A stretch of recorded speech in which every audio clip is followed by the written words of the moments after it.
ধন্যবাদ তমা। যেমনটা বললেন, 5 জনের মরদেহ এখনো হিমঘরে রয়েছে, আর 6 জন ছিল এখানে।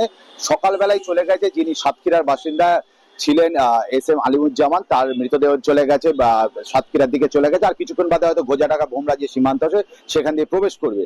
আর এইখানে এই মুহূর্তে দাঁড়িয়ে আছি কলকাতা পার্ক সার্কাসে, সেইখানে যে হিমঘরে এখন কুষ্টিয়ার যারা পরিবার ছিল, দেবাশিস দত্তের পরিবার এবং সাভারের বাসিন্দা বাবু আহমেদের, তাদের শবদেহ এখানে সংরক্ষিত আছে। তাদের পরিবার আর কিছুক্ষণ বাদে এখানে আসবেন এবং যেটুকু আমরা জানতে পেরেছি স্থানীয় সময় সকাল 10টার সময় এখান থেকে মরদেহ গুলি বেনাপোল বর্ডারের দিকে যাবে এবং সেখান থেকে গাড়ি এক্সচেঞ্জের মাধ্যমে ওই বেনাপোলের দিকে নিয়ে যাওয়া হবে। আর এর সঙ্গে আরেকটি তথ্য দিয়ে রাখি, এই যে যাবতীয় সরঞ্জাম সেই গত বুধবার থেকে আজ পর্যন্ত যাবতীয় পরিবার এবং সেই মদ গাড়ি সমেত সমস্ত ব্যয়ভার কিন্তু কলকাতার বাংলাদেশ উপদূতাবাস এই খরচ বহন করছে। এই আছে আমার কাছে সর্বশেষ তথ্য। আর চলে যাচ্ছি এবার কুষ্টিয়ায়, আমরা লালনের কাছে যাবো, জানবো সেখানে।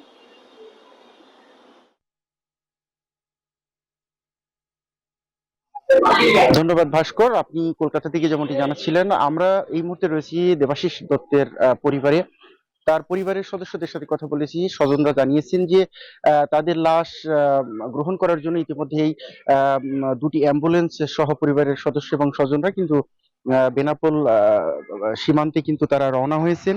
ইতিমধ্যে কিন্তু তারা পথের মধ্যে রয়েছেন এবং তারা বলছেন যে দুপুর 1টা থেকে 2টার মধ্যে তারা লাশ গ্রহণ করতে পারবেন এবং এই লাশটি গ্রহণ করার পরেই মূলত আসলে তাদের মরদেহগুলো কুষ্টিয়াতে নেওয়া হবে, নিজ বাড়িতে নেওয়া হবে এবং এরপরেই কিন্তু মোটামুটি তাদের যে দাফন বা অন্ত্যেষ্টিক্রিয়ার যে প্রক্রিয়া সেটি সম্পন্ন করা হবে বলে নিহতের পরিবার এবং স্বজনরা জানিয়েছেন। আমি একটু কথা বলতে চাই, এখানে নিহতের একজন স্বজন রয়েছেন, আপনার কাছ থেকে একটু জানতে চাই যে আপনারা কতক্ষণ বাদে এই লাশগুলো গ্রহণ করতে পারবেন বা কখন এসে পৌঁছাবে বলে জানতে পেরেছেন?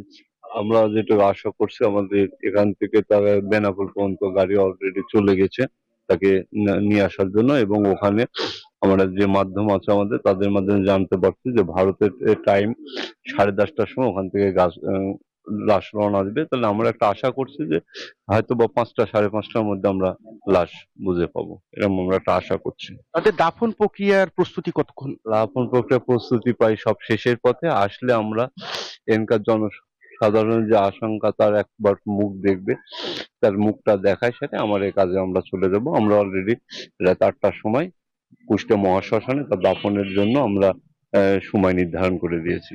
ধন্যবাদ। শুনছিলেন তমা, নিহতের পরিবারের স্বজনরা যেমনটি বলছিলেন তারা কিন্তু ইতিমধ্যে সকল প্রক্রিয়া সম্পূর্ণ করেছেন, তারা অপেক্ষা করছেন তাদের এই স্বজনদের লাশের অপেক্ষায়। তো এই ছিল কুষ্টিয়া থেকে দেবাশিস দত্তের পরিবার থেকে সর্বশেষ। পদ্মা সেতু, মেট্রো রেল এবং এলিভেটেড এক্সপ্রেসওয়ে নির্মাণের গর্বিত অংশীদার বসুন্ধরা সিমেন্ট।